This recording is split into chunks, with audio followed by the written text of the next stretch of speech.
Está no ar Gente que Fala, o melhor programa de debates do rádio brasileiro. Gente que Fala tem texto e direção geral do jornalista Fausto Camunha. Gente que Fala reúne de segunda a sexta-feira formadores de opinião para discutir as principais notícias do dia. Gente que Fala tem o selo de qualidade APECOM.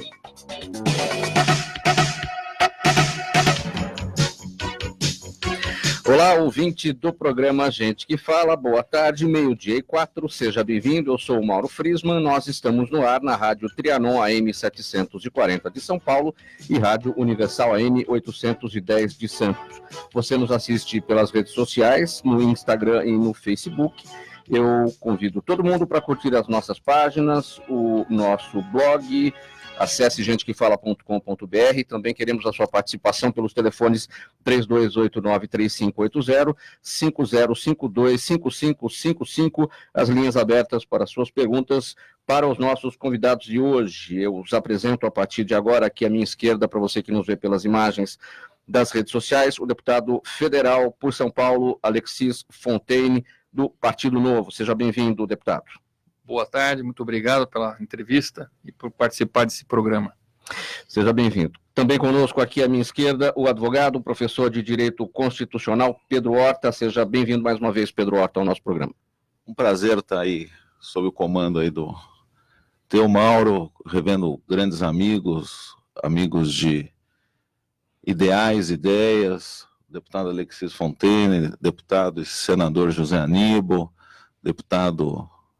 foi candidato a deputado, fomos todos juntos, né, numa eleição, candidatos a deputado, e onde pudemos ajudar o deputado Zé Aníbal a se eleger, né, naquele pleito, com o nosso coeficiente eleitoral, Marco Vinícius Petreluzzi, e fomos colegas de governo, né, eu com uma estrela, eles com uma estrela de primeira magnitude, né, mas fomos companheiros de governo, né, pudemos fazer um pouquinho por São Paulo, grandes épocas, é um prazer enorme estar com todos vocês. Por que não dizer que não formamos hoje uma mesa parlamentar aqui, né? Uma mesa parlamentar e que sempre tivemos voltados, cada um como um grão de areia e alguns como pilares e como ferro para construir um Brasil melhor, sempre nesse esteio. Seguindo aqui na apresentação, também o advogado, procurador de justiça, doutor Marco Vinícius Petreluzzi. Seja bem-vindo, Petreluzzi, mais uma vez. Muito obrigado, grande prazer estar aqui, Mauro, com grandes figuras, vamos debater as coisas do dia. E fechando a nossa mesa, o economista, ex-deputado, senador José Aníbal, do PSDB. Seja bem-vindo, José Aníbal. Muito obrigado. Sejamos todos bem-vindos e, sobretudo, quero desejar que os nossos ouvintes assistam um bom programa. Primeiro tema do programa, primeiro tema da semana é o seguinte: a fumaça que sai da floresta chamou a atenção do mundo e virou crise internacional. Após dias de trocas de ofensas e acusações, o domingo terminou com uma promessa de ajuda do G7 a todos os países da Amazônia, com o apoio de Israel ao governo brasileiro e com o anúncio da Colômbia de levar à Assembleia Geral da ONU, em setembro, a proposta de um pacto regional pela preservação da região. Deputado Alexis, com o perdão do trocadilho, parece que a semana começa com menos lenha na fogueira desse assunto, né? É, muita fumaça, menos lenha na fogueira, mas acho que pelo menos convergiram a um ponto comum, né? A ideia de começar a fazer agressões entre os países e ameaças e diminuir os recursos não ajuda em nada o problema que tem que ser resolvido. Me agradou muito que no final da questão o G7 percebeu que era conversando e ajudando o Brasil e os outros países, né, que compõem essa área amazônica a combater algo que acontece todos os anos, algo que historicamente está lá e algo que muitas vezes até faz a renovação da floresta. Queimadas são comuns no mundo inteiro, as florestas muitas vezes têm essa parte para poder se renovar. O que nós não podemos aceitar são as queimadas criminosas, os avanços sobre a floresta de forma inconsequente e de forma irresponsável. Mas a união desses todos os países, das boas vontades, do Exército que agora está indo lá, dos outros países, a gente consegue controlar isso de forma racional. Pedro Horta, muita guerra de informação em relação a esse tema. Como é que isso prejudica o andamento dessa questão? Olha, na verdade, eu tive até em Manaus, aliás, o povo manauara, quando você fala da Amazônia, eu tive antes do segundo turno lá, em outubro, antes do segundo turno da eleição. O povo manauara ele fica extremamente ofendido quando você fala da falta de preservação da Amazônia. Ele te leva em pontos, tem um cume lá que você vê a Amazônia inteira, né, em Manaus. Fui levado até para um amigo local, lá, o Manuel, e ele me mostrava e demonstrava dados. O povo é extremamente defensor da Amazônia. Fui no Exército, lá na Aeronáutica, até porque eu sou reservista da Aeronáutica, os avanços, os estudos que têm sido feitos ali. O próprio vice-presidente da República, o Mourão, ele serviu ali. É um tema que todos os governos, hein, nós temos que ser generosos com a questão da Amazônia. Desde que eu acompanho de perto, né, do presidente Fernando Henrique, eu tive uma passagem já naquele governo na Secretaria da Agricultura, com o Meirelles, não sei se o deputado Zé Aníbal lembra. O general Cardoso, que era do GSI, tinha uma preocupação violenta nesse diálogo com a Amazônia. E apareceu até agora uma matéria dele muito interessante falando disso. Então, o que nós estamos tendo agora teve uma exposição de mídia e do presidente Bolsonaro enfrentando de frente o problema. Colocando, externando, por ser até um assunto de segurança nacional, isso é a expertise dele como militar, né? Mas a Amazônia sempre teve um cuidado redobrado, o general Vilas Boas, que serviu lá, brigadas, quer dizer... Então, eu acho que o que se tem é uma diferença. O que os países internacionalmente que vinham com verbas aqui era querer manipular como deveriam ser gastos essas verbas, e não deixar que aquela ajuda que vinha sido dada à Amazônia, em tom de ajuda, fosse com desenho de Estado e de governo, de soberania nacional. É uma intervenção na soberania nacional a troca de dinheiro. Isso nós não podemos, inclusive com um país que é um dos primeiros países que faz parte da ONU, e que defendemos a soberania dos países, permitir que isso ocorra. Tem que ser dialogado, tem que ser conversado, mas sim em tom de preservação, não em tom de ameaça de se tirar recursos e verbas. Eu tenho sempre um pouco de pé atrás nisso, quando se envolve dinheiro e querer manipular poder. E sempre, muito eu falo isso, eu não vejo ninguém vir trazer um projeto de interesse para o governo brasileiro para resgatar ou tirar a água dos lençóis freáticos subterrâneos do Nordeste. Só da Amazônia vem dinheiro, para a Amazônia. Mas o governo brasileiro tem feito um trabalho agora de mapeamento tecnológico para o Nordeste também. Destarte tudo isso que o cenário internacional vem divulgando. Recentemente, agora na quinta e sexta-feira, acordos tecnológicos têm sido feitos pelo Ministério da Agricultura, pela ministra Tereza Cristina, no sentido de também agora dar um up no Nordeste na questão tecnológica, e eu acho que nós vamos começar a ter, com isso, investimento internacional. Acho que o presidente até fez um gol de placa nesse sentido. Israel vem ajudar aí com a questão também de combater esses incêndios, e eu acho que nós vamos ter agora uma discussão verdadeira, correta, sobre a questão da Amazônia e seu papel para o mundo. Petreluzzi, esse apoio, essa promessa de ajuda do G7, dessas 7 maiores economias do mundo, preserva a sua expectativa a nossa soberania? Eu não vejo questão de soberania envolvida no tema. Eu acho que é uma questão mundial. Eu vou ousar discordar do meu amigo Pedro. Eu acho que o presidente realmente fez um gol de placa contra, né? Aliás, a política externa do Brasil vem de equívoco em equívoco, né? Colocando o Brasil no cenário internacional numa posição muito menor do que já teve. Perdemos protagonismo nessa questão, né? Foi a Colômbia que tomou a iniciativa correta, e tudo por conta de atitudes do presidente que são atitudes absolutamente intempestivas, e que eu tenho certeza que o entorno do presidente, principalmente o entorno das Forças Armadas, se arrepia com algumas coisas que o presidente faz. Então, eu acho que essa crise o Brasil sai diminuído, né, diminuído em termos de prestígio internacional, e vai continuar assim enquanto a política externa for comandada da forma que está sendo comandada. Nós temos um chanceler que acha que a Revolução Francesa foi um atraso na história da humanidade, já escreveu a respeito disso. Nós temos conduções equivocadas que levam à retaliação por outros países, né? Conduta inadequada do presidente em relação àquela questão do ministro das Relações Exteriores da França, quando esteve aqui no Brasil, e tudo isso cobra um preço.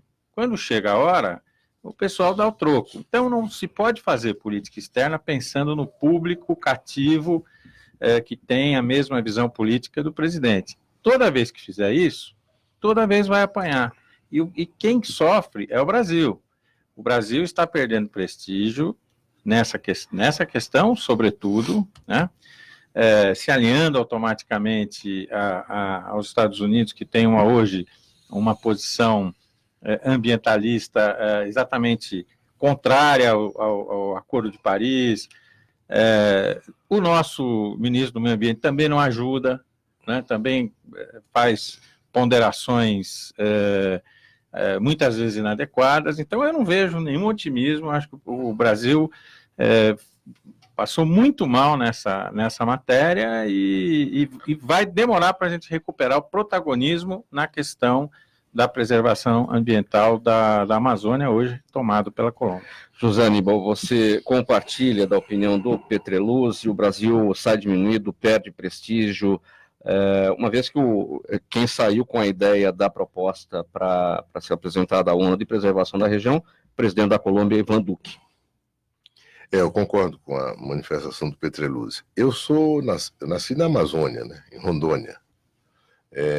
Havia uma atividade, uma relação com a floresta ali, no meu tempo, que ainda era aquilo que sobreviveu da exploração da borracha, em árvores silvestres, os seringais, e tinha também a castanha do Pará.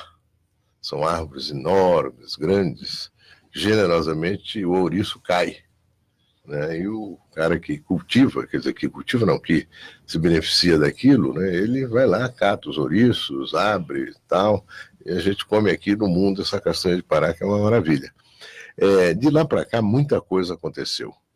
Naquele momento, lá nos anos 40, quando meu pai chegou lá, ele conta que tinha um morro lá, a Serra do Pacas Novas, a 10 quilômetros da cidade, que ele e um amigo resolveram explorar até chegar lá. Então, todo domingo eles saíam, andavam 2, 3 quilômetros, marcavam por onde eles tinham ido, até que chegaram lá em cima. E um dia chegaram muito cansados, foram dormir. Quando ele acordou, tomaram lá um trago, talvez, tal, comeram e dormiram para iniciar a volta. Sumiu um cinturão do meu pai. Anos depois, uns 20 anos depois, uns índios que já estavam mais, enfim, aculturados. O meu pai foi lá num trabalho que a igreja tinha alguns lá, e um virou para ele, apontou para o meu pai e falou, cinturão, fui eu. Quer dizer, os índios não mataram, eles podiam ter matado meu pai e o outro, eles não mataram, ele pegou o cinturão, achou interessante, para ele aquilo não era roubo, né? Enfim, mas as coisas mudaram muito. A Amazônia é objeto de cobiça, sem dúvida nenhuma que é, mas o Petreluzzi disse muito certamente. Esse nosso presidente, ele ficava toda hora, eu sou o presidente, eu vou preservar a soberania. Não precisa falar, o Brasil faz isso, tem feito isso, e os militares têm sido fundamentais. Lá na minha cidade tinha um batalhão de fronteira, o 6º Batalhão de fronteira com a Bolívia. O que eu acho é que ele agiu mal.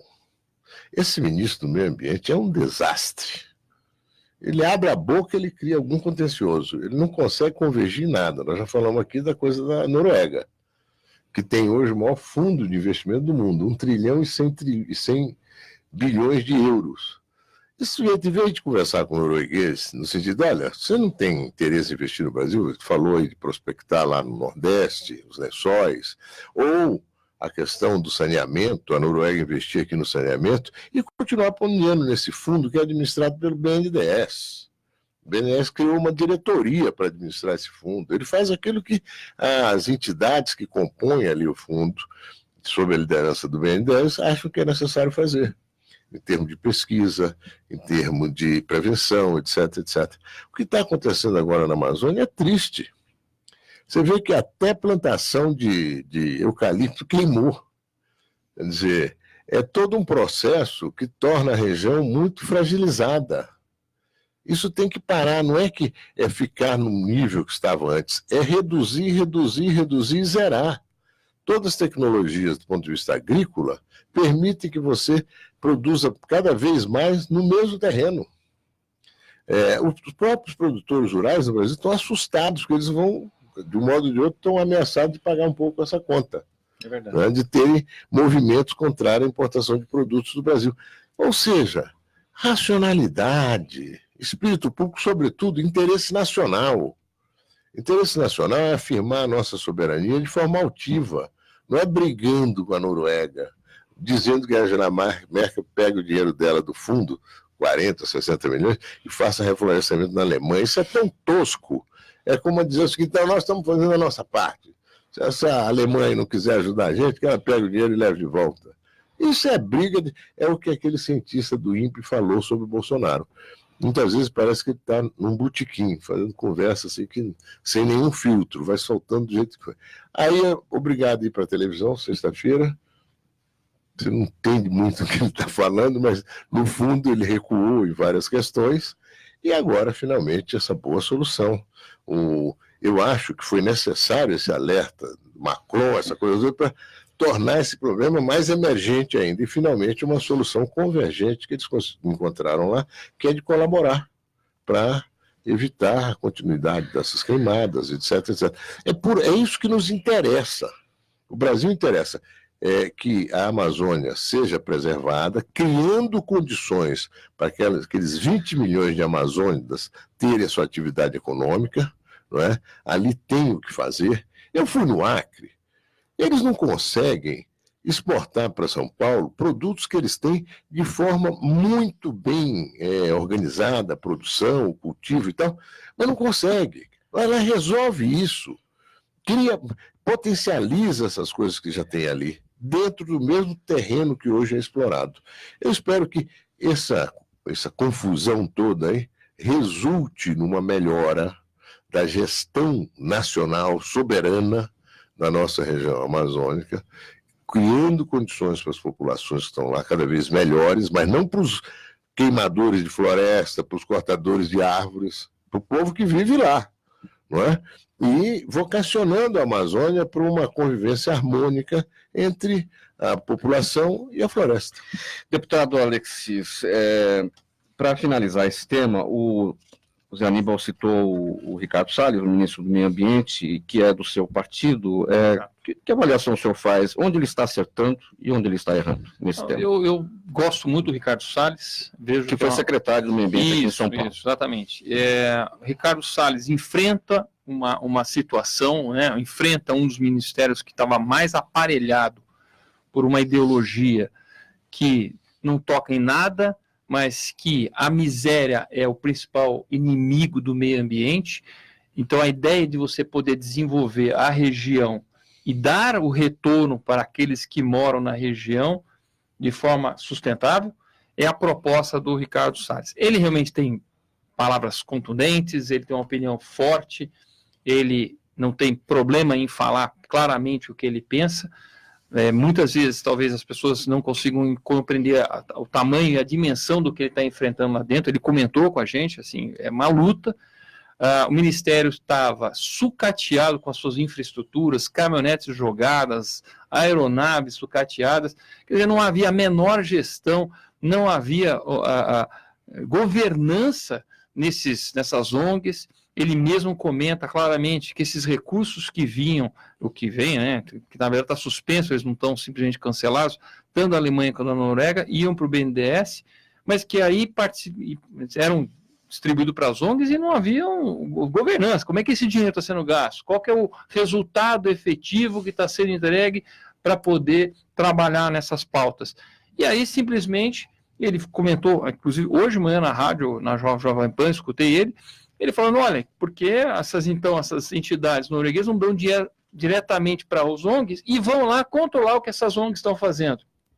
Então, veja, o problema principal, e aí eu concordo muito bem com o Aníbal, que no final das contas, essa confusão toda, essa discussão internacional, artista entrando no meio, presidente falando bobagem de outros países, vai servir para uma coisa que eu acho que é muito boa para a Amazônia. De fato, nós vamos encarar o problema da Amazônia como algo que pode ser feito entre vários países, com a comunidade internacional, sem ter o risco de soberania. Eu também acho que essa questão de achar, né, que o absurdo que estão enfiando a mão e querem invadir o Brasil, pegar a selva brasileira, não, a mata é nossa, mas é óbvio que nós não temos que ter, só olhar para o nosso umbigo e achar que o que é nosso a gente faz o que quer. Não é isso. Nós temos que ter responsabilidade. Mas pelo menos, agora, nós vamos ter uma discussão tecnológica de resultados e vamos ver o que está acontecendo lá de fato na Amazônia. Porque a melhoria da qualidade de vida daquela turma não teve. Agora, só polemizando Sim, um pouquinho, Alexis, eu concordo em parte, mas eu acho o seguinte, no Brasil, a expressão ONG parece que virou palavrão. A ONG é uma sociedade organizada que busca atuar num determinado segmento. Vou citar uma, o Hospital Albert Einstein, é uma ONG que administra hospitais aqui em São Paulo, faz perfeitamente. Na área de assistência social, na área de meio ambiente, existem ONGs que prestam serviço extraordinário, mas aí de repente vem o governo e fala assim, essas ONGs, como se fossem, predadores do dinheiro público, etc. e tal. Precisa separar um pouco o joio do trigo, Concordo, e não ficar esse discurso. Concordo. A diferença, Alexis, é a seguinte, governo é governo, palanque é palanque. Tem que entender isso. Estar no palanque, no governo, você acaba gerando problema, criando problema onde não existe. Aliás, esse era um problema que não existia. Ele foi gerado pelas declarações das autoridades. Então, precisamos ter um pouco de separar um pouco essa questão, senão ele não chega a lugar nenhum. Na verdade, até para... A gente não pode fulanizar. O problema sempre existiu. O que não dá para fulanizar em alguns assuntos, inclusive de segurança nacional, preservação do meio ambiente, segurança nacional, abastecimento da segurança nacional. São alguns temas que você tem que tratar com certo cuidado. Mas eu também, com relação ao ministro Ricardo Salles, eu tenho feito alguns trabalhos aí nos capítulos recentes da história do país, assessorando. Eu imagino você estando com a caneta na mão. Histórias recentes de impeachment de presidente, de cassação, assessorando o relator em cassação de presidente de Câmara, desaparelhando o governo, em negócios menores. Eu imagino você aguentar uma pressão no ministro, no Ministério do Meio Ambiente. Então, até a gente tem que dar a cláusula de desconto por qualquer excesso também. Você passou por isso na segurança também e não teve desconforto. Cada um reage de um jeito, mas também tem que... É normal, você está no governo, você tem que ser elogiado ou apanhar pelo que você está fazendo. Mas tem que ter coragem de fazer. Tem que ter coragem de fazer. O problema é que você tem uma ruptura. Quem está no executivo está acuado de fazer, que o tempo todo é acusado, e até o Ministério Público muitas vezes acusando. Não pode querer gerar crise onde não existe. É que na verdade o Salles, ele assumiu um ministério que sempre foi de meio ambiente. Ele quer fazer um ambiente inteiro. Aí é difícil de uma vez só, viu? Gente, vamos passar para o próximo tema. Olha, as manifestações de ontem, domingo, em dezenas de cidades brasileiras, cobraram do presidente Jair Bolsonaro o veto ao projeto que criminaliza o abuso de autoridade aprovado no Congresso no dia 14. Os atos foram marcados também pelo apoio ao ministro Sérgio Moro, que vem sofrendo desgaste no governo, e por ataques a ministros do Supremo Tribunal Federal e a parlamentares. Zé Aníbal, o que aconteceu nas ruas ontem, isso ficou de acordo com suas expectativas? O presidente veta tudo, veta em parte, se vetar em parte ou tudo, abre alguma espécie de crise com o Congresso? Qual que é a sua avaliação? Olha, eu acho que é uma boa oportunidade para o presidente criar uma sintonia cada vez melhor com o parlamento. Não é? Ver o que é possível compor. As manifestações, ótimo. Quanto mais manifestação, melhor. Pacífica, civilizada. Não é? É bom. As pessoas estão interessadas, estão acompanhando eventos importantes da vida do país, votações importantes e tal. Agora, acho que aí tem que ter uma boa conversa entre o executivo e o legislativo. Chegar a um bom resultado nisso aí. É importante que haja uma lei com relação ao abuso de autoridades. Está se vendo aí várias indicações que tem muitas situações em que há abusos absolutamente inaceitáveis. Tem que encontrar um caminho, que isso seja feito sem particularismo, sem depreciar quem quer que seja, mas pelo bem do bom funcionamento das instituições. É isso.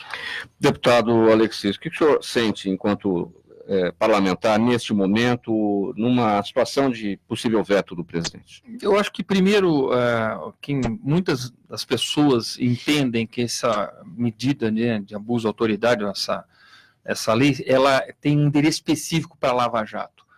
Eu não pensaria dessa forma, eu não penso dessa forma, porque o que nós vemos, cidadão comum, de abuso de pequenas autoridades em cidades, né, em fiscalizações, os empresários brasileiros estão acuados com a quantidade de abusos que acontecem e eles não têm ferramentas para poder assim responder.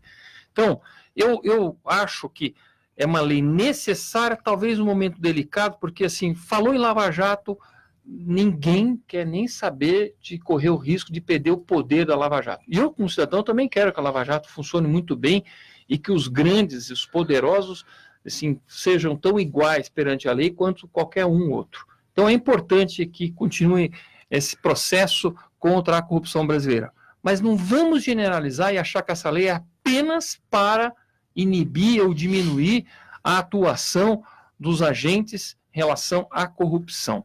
Se a gente for pensar dessa forma, eu também acho que os engenheiros, então, também talvez não tivessem que ter limitações nas suas responsabilidades, ou quem faz um automóvel, porque a alegação de que a lei estaria diminuindo ou amedrontando aqueles que fazem a lei, né, aqueles que fazem, que vão acusar, tudo mais, ela me parece exagerada. É importante que todos que tenham alguma atuação respondam pelos seus atos, sem exageros, mas que tenham responsabilidade. E sempre fala em liberdade com responsabilidade. Petrelúcio, o seu entendimento enquanto procurador, levando-se em consideração que o projeto fala em abuso de autoridade, não só para procuradores, mas para o executivo e para o legislativo também. Eu só lembrando, sou procurador aposentado. Sim. Hoje é advogado. Não acredito. Aposentado? Aposentado e hoje é advogado. Mas a questão é a seguinte, essa lei, de onde ela surgiu? Ela surge quando foram propostas as 10 medidas contra a corrupção, e nesse momento se faz um contramovimento, né? Naquela proposta das 10 medidas contra a corrupção, havia algumas que eram positivas, outras não, e se faz um contramovimento criando uma coisa, mas confessadamente, no sentido de constranger a atividade que o Ministério Público e o Judiciário vinham tendo no combate à corrupção. Isso não dá para esconder, é isso que aconteceu. Eu não sou contra você ter uma lei de abuso de autoridade. Aliás, nós já temos uma antiga, ruim e fraca, de 1965, se eu não me engano, né? Mas uma lei de abuso de autoridade que chega e diz o seguinte: abuso de autoridade, prender alguém em desacordo com os entendimentos tal. Isso, evidentemente, está tecnicamente equivocado.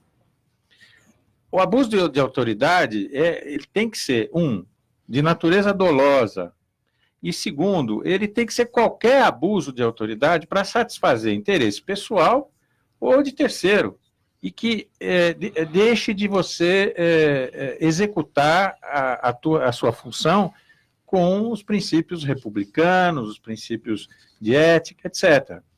O que se fez nessa lei foi se pegar um monte de coisas que chegam a detalhes. Por exemplo, eu fui secretário de Segurança Pública. Eu sei que em determinadas ações, a polícia, os policiais, até porque enfrentam quadrilhas organizadas, etc., andam com o rosto coberto, para não ser identificados e não sofrer a retaliação. Do bandido, sim. Essa lei obriga a que todo mundo que haja numa operação contra alguém que resulte em prisão se identifique para a pessoa, pessoalmente, né? E não apenas uma autoridade. Todos têm que fazer isso, senão caracteriza abuso de autoridade.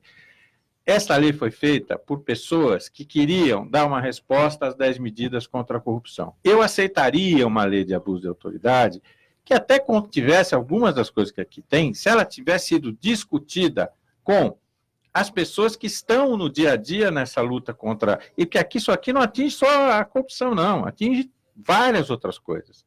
Medidas como... Não tem sentido você colocar numa lei de abuso de autoridade uma questão de busca e apreensão. Não tem sentido. É dúbio. De algemar também. A algema, já há muito tempo, existe uma regulamentação da É algema. súmula vinculante, Aliás, de uso de algema. Aliás, tem uma lei aqui em São Paulo disciplinando o uso de algema do Ademar de Barros. Né? Agora, a algema, evidentemente, também, o agente público que tá levando a pessoa, ele tem que ter bom senso. Mas você tem que ter uma regra geral e que diz o seguinte: em casos que, evidentemente, a pessoa não está reagindo, você deve dispensar o uso da algema. Agora, você não pode tornar automático, falar assim, não, o uso da algema não pode, só se o sujeito reagir, etc. e tal, porque aí você vai estar fazendo errado.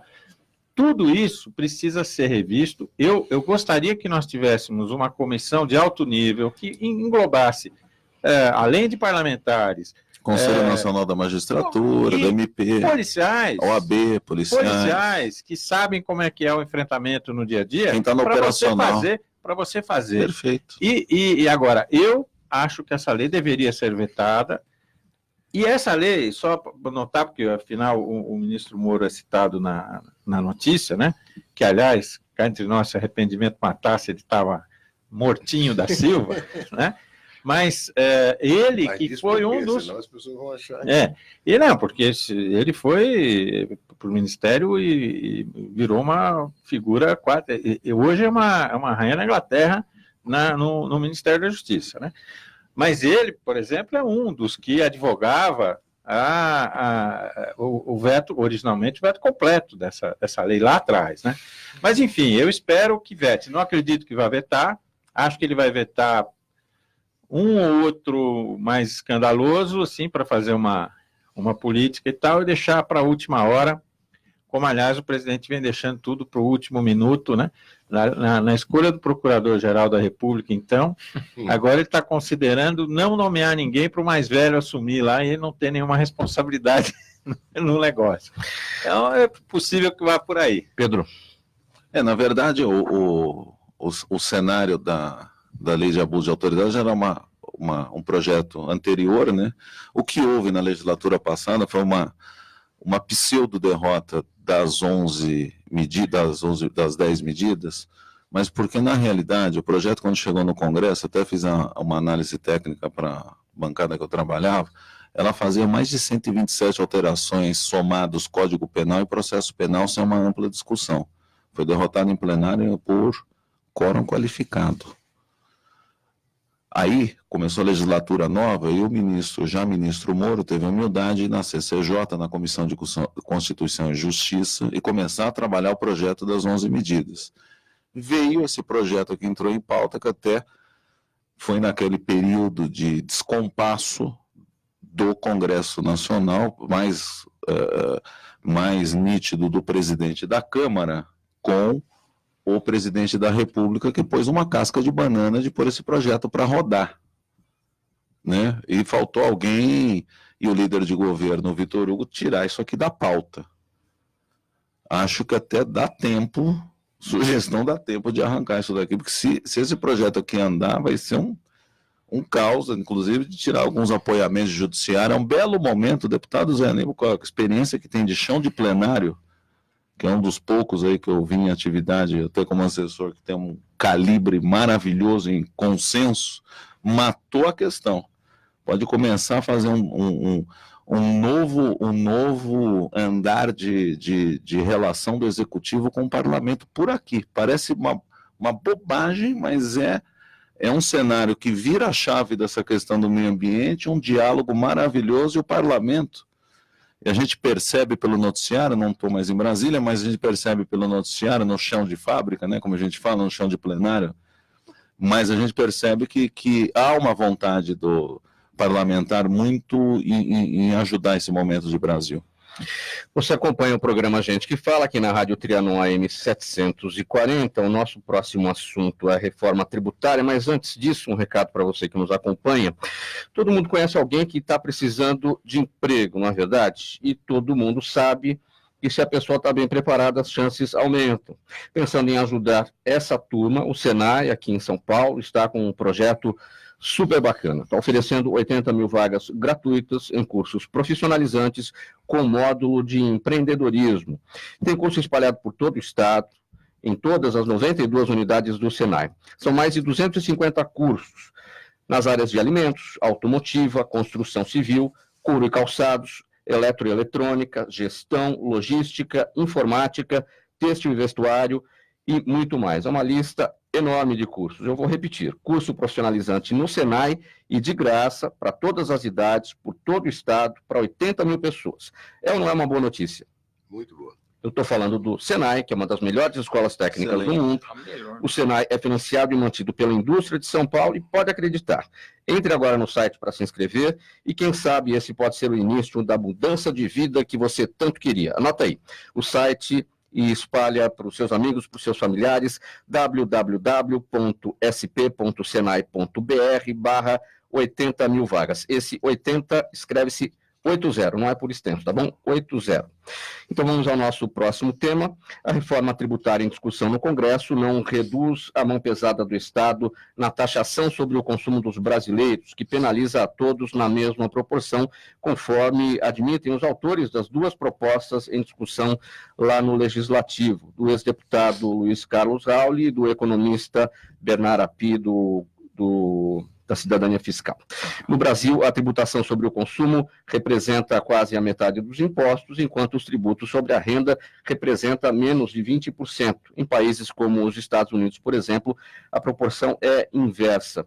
Deputado Alexis, dá para inverter essa lógica? Aqui, o imposto sobre o consumo é 48%. Nos Estados Unidos, 49% imposto sobre a renda.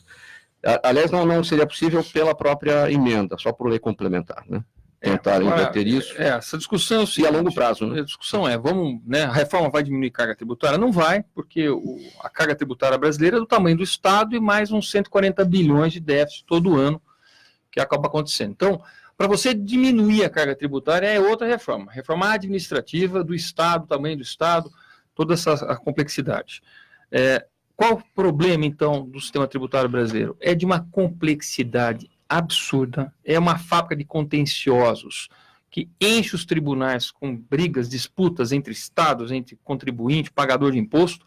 Então, só o fato da gente simplificar o sistema tributário brasileiro há ganhos enormes para a economia brasileira. Então, o foco nessa reforma é simplificação, neutralidade, que é tirar aqueles subsídios tributários que vão atraindo empresas para os municípios, os estados, ou seja, o tributo, em vez de ficar na origem, ele vai ficar no destino, acabando com as guerras fiscais.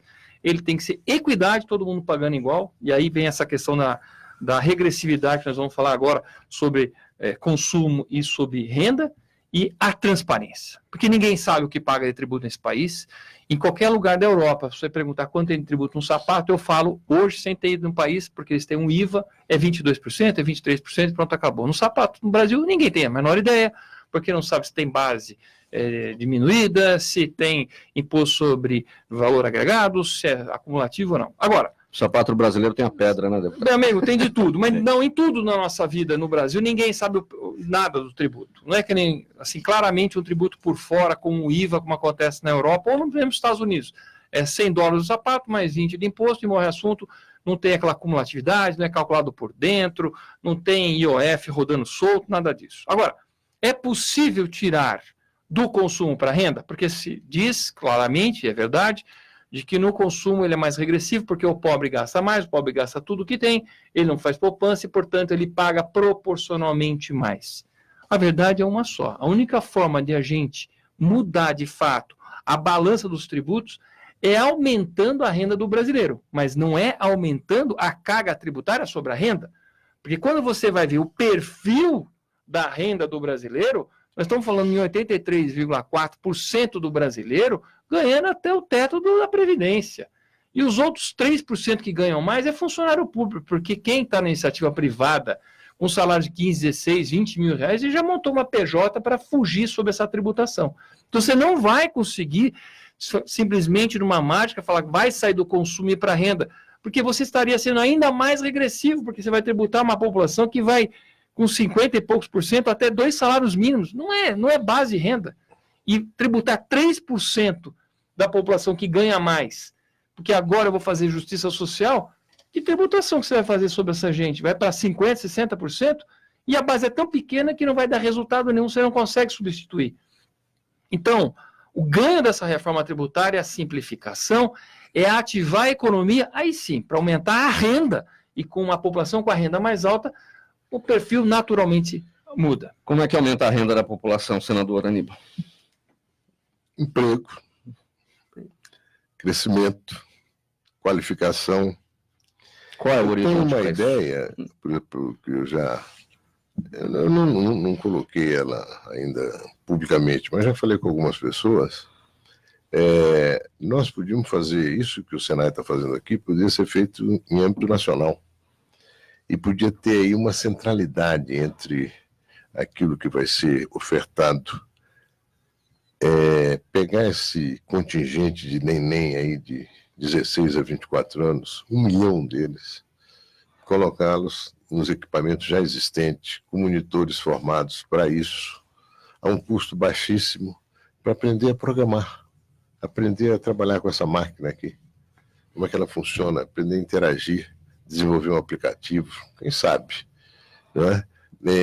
Fazer alguma coisa forte, que cria aquele sentido de cruzada. O Brasil está querendo realmente romper com a ignorância tecnológica, que numa sociedade como a que nós estamos construindo hoje, é a mais grave das ignorâncias, porque você não consegue entrar no mercado, não tem por onde. O analfabetismo digital. Digital.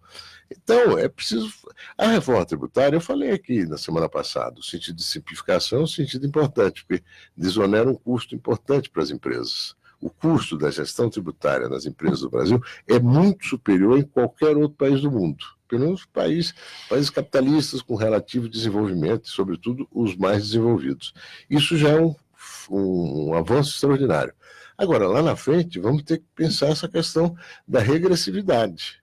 De fato, quem paga imposto no Brasil é essa massa que ganha 2 salários mínimos por mês. Né? São os grandes pagadores de impostos. Só fazer as contas. Quem ganha 20, é o que ele diz, faz uma PJ, uma pessoa jurídica. Facilita para a empresa e facilita para o cidadão que faz a PJ. Não facilita para o tesouro. Né? E tem incentivos no Brasil, que são da ordem dos 300 bilhões de reais por ano. É muito dinheiro. Isso tinha que ser para fazer um pente fino em cima disso, para analisar o resultado prático. O que isso resultou, objetivamente? Mais investimento em tecnologia, mais crescimento, mais emprego, mais isso? Ou apenas engordar as contas pessoais dos beneficiados? Em muitos casos é isso. Né? Tem um caso clássico no Brasil que é da Sudene. Eu tive uma vez perto de Recife, tem várias construções grandes até, em ruínas, abandonadas e tal. Estava com um amigo de lá, falei, isso aqui era tudo incentivos da Sudene. Mas não foi para frente, não. Uma parte desse dinheiro está nas mansões lá de São Paulo.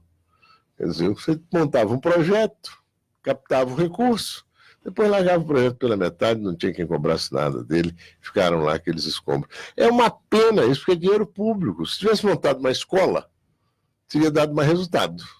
Se tivesse feito creche, teria dado mais resultado. Né? Faz linhas de incentivos, criando aquela fantasia de que não, isso aí vai nos permitir isso e aquilo, e não vai. Às vezes precisa fazer. Os alemães dão incentivo para 124 setores da economia dele na energia elétrica, que é um insumo fortíssimo. Dão incentivo para manter a alta competitividade da economia alemã. Mas é bem direcionado e o resultado aparece. Petrelúcio, uma reforma tributária que simplifique, que seja justa socialmente. Olha, eu deixei de ser funcionário público e virei empresário, tenho um escritório de advocacia. A primeira surpresa que eu tive é que você é tributado não quando você ganha, não quando você tira o dividendo, você é tributado quando você fatura. A presunção. Então, você fatura e aí o que acontece? Às vezes, quando você não está faturando o sujeito, continua pagando o mesmo imposto, né?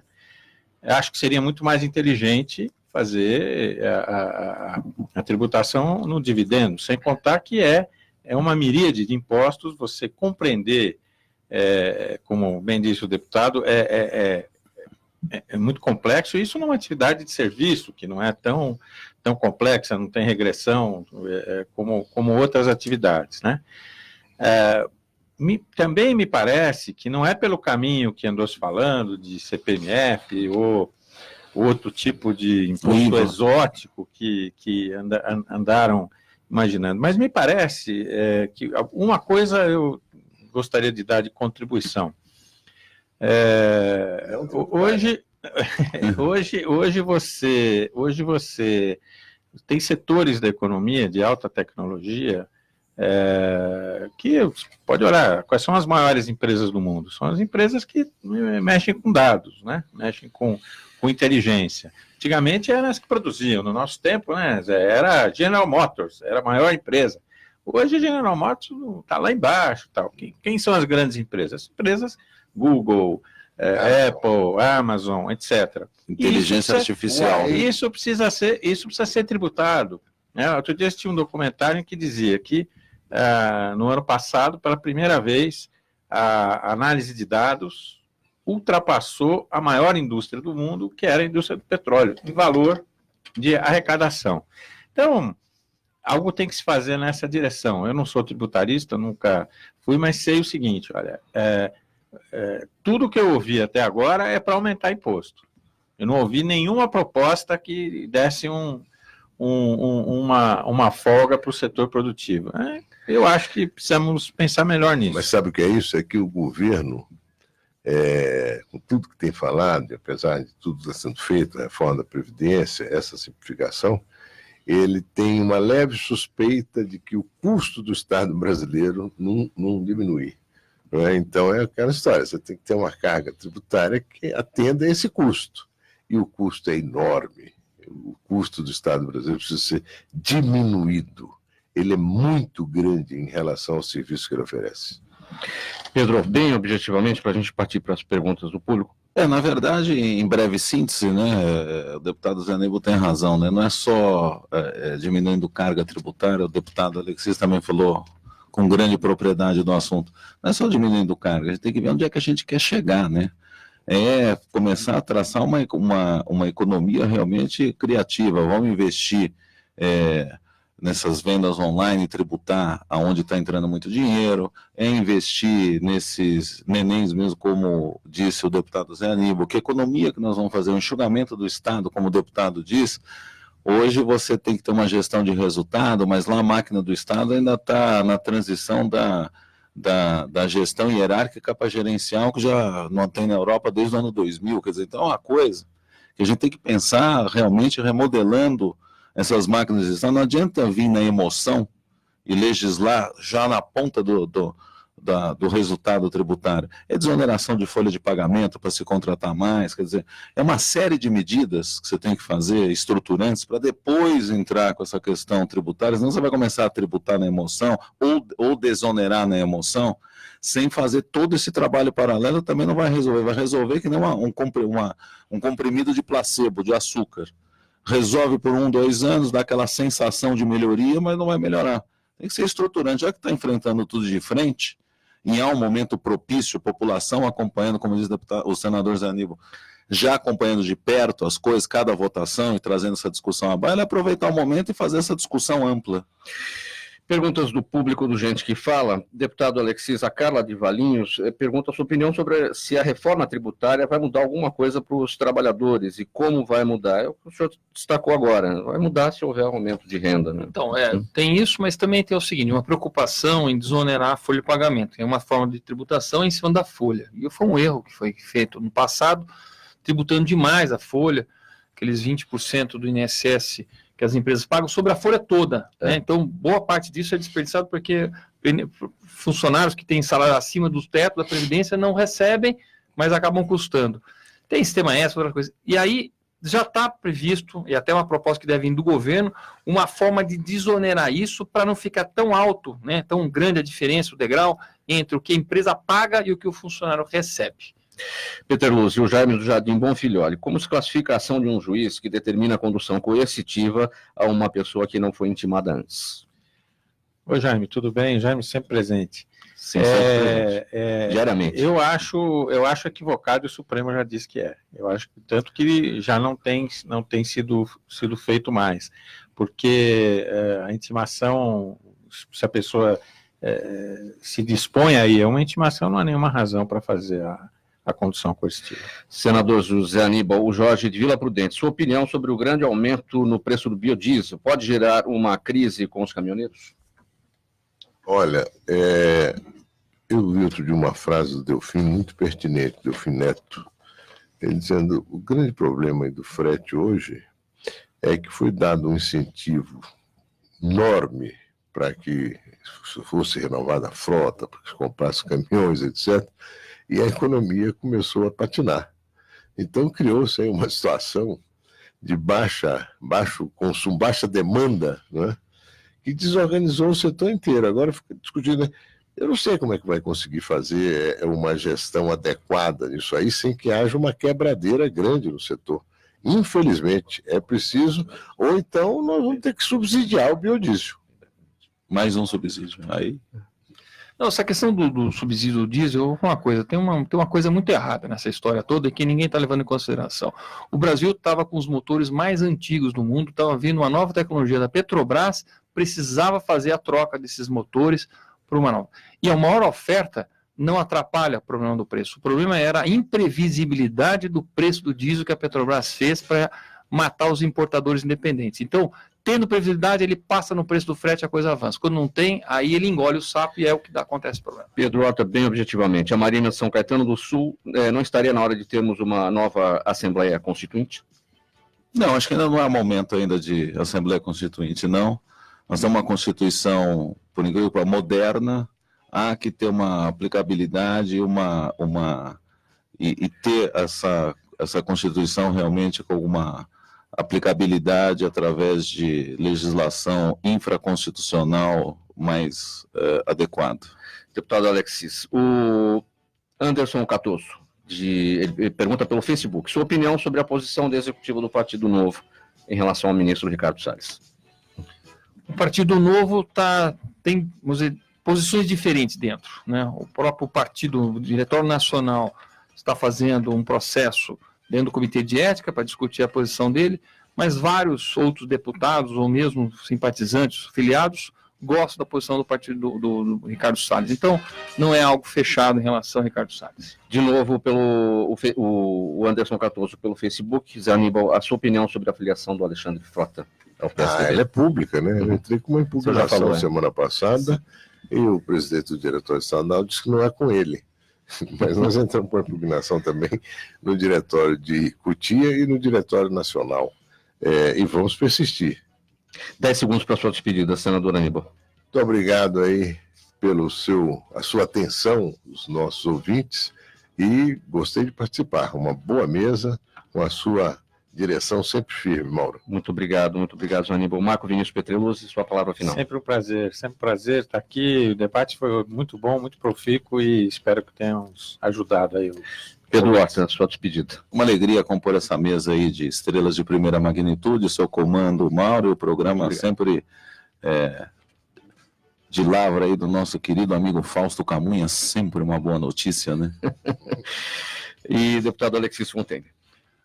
Com mentes brilhantes e uma boa pauta, só pode dar um bom programa. Parabéns, muito obrigado pelo convite. Muito obrigado a todos. Em nome da produção de toda a equipe do Gente que Fala, o deputado federal Alexis Fontaine, do Partido Novo, advogado, professor de Direito Constitucional Pedro Horta, o advogado procurador de Justiça Marco Vinícius Petreluzzi, o economista e ex-deputado e senador José Aníbal, do PSDB. Na mesa de som, o Cléo Rodrigues, na chefia técnica da emissora, Sérgio Souza, apresentação minha, Mauro Friesman, pauta e redação Pedro Schiavon, diretora de produção Zenilda Salvato, direção-geral Fausto Camunha, do outro lado do programa Gente que Fala, você, ouvinte, a razão da nossa presença aqui. Fique agora com o programa Caio Sorriso Show. Tchau, até amanhã.